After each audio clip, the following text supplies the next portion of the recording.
Hey guys, it's Young Wealth. Now today we gotta talk about QNT because quite frankly it's the coin right now that's keeping me the most in profit in the short term. Now you have to understand, right? What I really want to point out today is a lot is more I was gonna say a few things, but we have more than a few things to speak about today. Today we are gonna break down what Quant has to do with ISO 222 and what it also has to do with ISO TC 307 because a lot of people do not realize the power of TC 307, and we're gonna break down all that in today's video. Before we get to the information, I want to actually talk about price action because price action will show you everything you need to know about whether you're going to make profit from something or not, whether this is a good entry on Quant or not right now. One thing I want to point out to you guys, when we look at the Quant graph, and we actually, let's go on a daily. When we go on the daily, and you just see the entire price action of its history, right?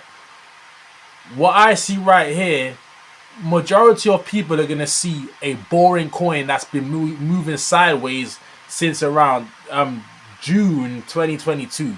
That's what the sheep are gonna see, right? But all I see right here, this is what you see when you see a coin sideways for this long. It means a multitude of things.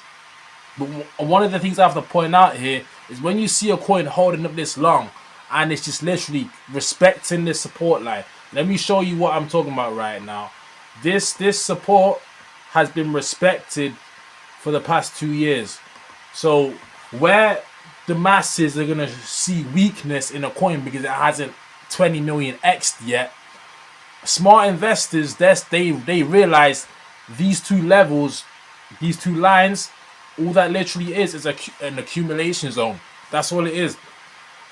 All Quant is in right now is an accumulation phase. What they don't tell you about tokens that take long to move, that actually have good fundamentals, what they don't tell you when they're chasing the meme coin rallies is that the more a coin keeps coiling, the more you see the coil, right? The more you see coiling, is this all it's doing here is coiling, right? The more you see this is the more powerful it's gonna be to the upside. That's all that means. You have to understand. If you see a coin moving sideways, that means there's actually a healthy floor. Just understand that if you see a coin or a token that has strength on sideways action, because I'm gonna tell you what happens to a lot of coins, right? That you see in 2025. A lot of tokens right now in 2025, what they tend to do is if when they are moving sideways like this, because the support behind it is not strong enough, it just starts to trickle below all-time lows. It goes below the bottom. It breaks the last support. Quant hasn't done that, and it don't plan to do that anytime soon. Like I remember the days I was seeing QNT at $30. Long live those days, because at the end of the day, when it comes to QNT, and this is my next video, right? QNT to me, in my humble opinion, it's damn near a risk-free investment. This is what you call a low-risk, high-reward play. That's what QNT is, a low-risk, high-reward play. Now, we have to get into some details, right? Because if you don't know, a lot of stuff is happening behind the scenes with payment systems and payment solutions. What people don't understand is that institutions invest in billions of dollars, not just into Bitcoin, but they are also investing billions of dollars into Ethereum. And for Ethereum to work and for business to go smoothly on the ERC20 blockchain, right? And ERC20 tokens, what's going to need to happen, and not just ERC20 tokens, for business to go smoothly on blockchains as a joint enterprise, it's going to take QNT's technology with interoperability to allow a lot of these transactions to go through. And the beauty of QNT is that it's actually using the token. So a lot of these tokens that you hear about, even in the top 10 in market cap, a lot of them will tell you their tokens are utility token, right? But when you actually check it out, their token is not used for anything. The token is not used for anything, but it's billions of dollars in market cap. Right now, when we go on QNT, what do we see? We see a token that's only 1.21 billion in market cap. But with that being said, QNT is being used as a payment solution, as a business solution, as a bridge, as an overledger, as something that can actually deal with transactions, and they are doing that all with the use of QNT. Okay, so I'm gonna break down what the ICO TC307 blockchain is. But before we do that, because we have to link the two, right? ISO 220 meaning, right? We're gonna really break down what this means first, because they are linked with each other, right? Now, ISO 222 is the international standard for financial messaging that provides a common language for exchanging data between financial institutions, market infrastructures, and their customers. Okay, it aims to modernize payments and other financial transactions by enabling more efficient and accurate data exchange. Okay, now we know that QNT is an ISO 222 token, but what a lot of people don't know is it's also an ISO CC 307 token, along with some other tokens like XLM and some of the other financial solutions we have in the blockchain today. Now, what I want to point out before you read this is that if you look at what ISO TC 307 actually is, TC 307, we can actually find out the meaning here, right? Now, the meaning is ISO TC 307 is a technical committee within the International Organization of Standardization that focuses on blockchain and distributed ledger technologies, DLT.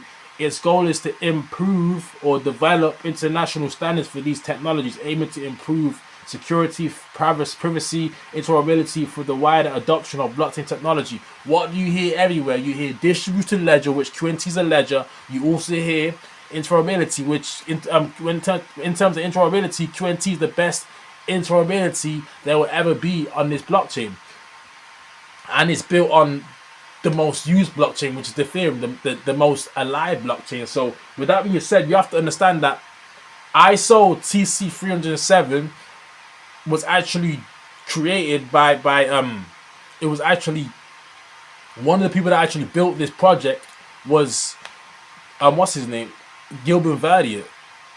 Gilbert, however you say it, Gilbert, right? Gilbert, this Quant CEO, Gilbert Verdier, ISO 222. The people at that committee, they actually asked him to really create it. So we're gonna read it right now. It says, last month, our head of innovation, Luke Riley, attended plenary meeting of ISO TC 307, right? International Standards Organization hosted by the Spanish Association for Standardization, right?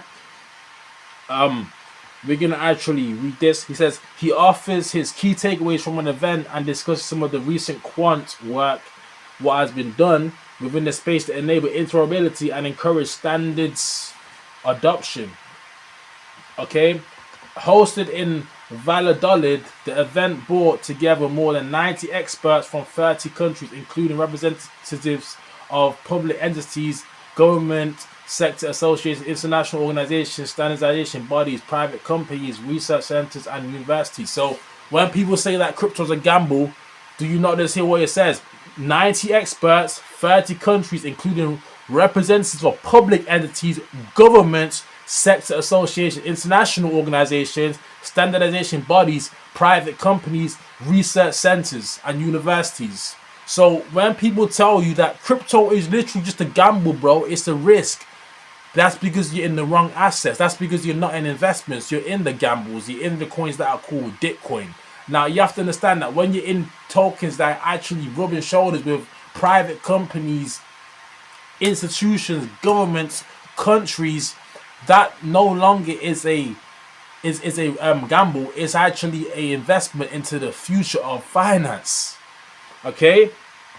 Now, the takeaways from the ISO Technical Committee plenary is DLT interoperability is a requirement. Several discussions during the conference highlighted interoperability as a requirement across multiple areas of standardization. ISO TC 307 has its own specific interoperability working group 7, for which our founder and CEO Gilbert Verdier is the convener. Okay, as I said, this working group is developing an interoperability framework document that details a simple classification of DLT interoperability by dividing interoperability into 3 areas. These 3 areas are below provide a framework of how DLT projects should be built.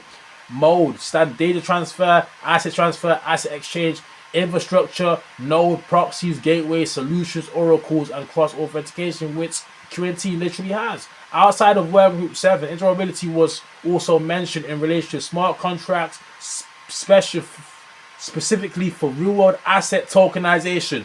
Let me say it one more time. Specifically for real-world asset tokenization, in which smart contracts are required to connect external systems. Finally, there was discussion around interoperability in relation to auditing in Workgroup 5 governance. This conversation explored how to audit blockchain systems by using interoperability protocol. Okay.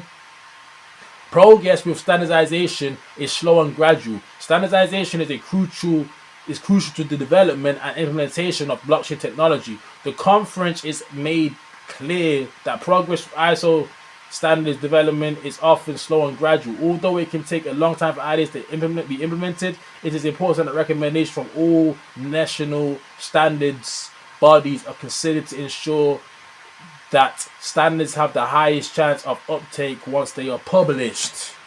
So this is not just a theory. This is not just a rumor. The aim and the target and the destination is for these texts and these utilities to be published. Do you not read it? It says the highest chance of uptake once they are published. So they don't plan to just make this a babble and just talking. Quant is serious about publishing their tech and making it a global instrument to actual solutions when it comes to finance, because we know the finance in today's day and age is outdated. So if you guys want to read more, I must put the link in the chat. I just really wanted to break down a few things because not many people talk about this. You have to understand, we have even just the white people on the World Economic Forum speaking about the same thing right now. It's speaking about how, I don't know what the appendix B is, right? But we're just going to assume this is to do with ISO 222 tokens. But it says DLT blockchain generic framework standards. Focus on reference guide, reference frameworks, architectures, technologies, interfaces, ontologies, classification, and so forth. DLT blockchain enabling technology standards. Focus on client interfaces, ID management, data formats, consensus algorithm token specifications, and so forth. You have to understand that DLT blockchain platform specific standards focus on Ethereum blockchain, which Quant is on, Core, Hyperledger, Corda, and so forth. Well, what do you know? What do you know? That's why it's amazing to me when people say Quant is trash. That's what's amazing to me. When people say Quant is trash, it's just they're not researched on this token. Because I'm not gonna act like I'm the most educated on this infrastructure, but at the end of the day, I'm educated enough to realize that this is gonna be a great investment. Okay, so with that being said, I've been on this video for 30 minutes. What I'm gonna do is make a part 2, diving even deeper into some of the technical aspects, and we're going to keep making these videos consistently and keep working, keep accumulating income to invest into more QNT and other great assets. So with that being said, I'm out. Peace.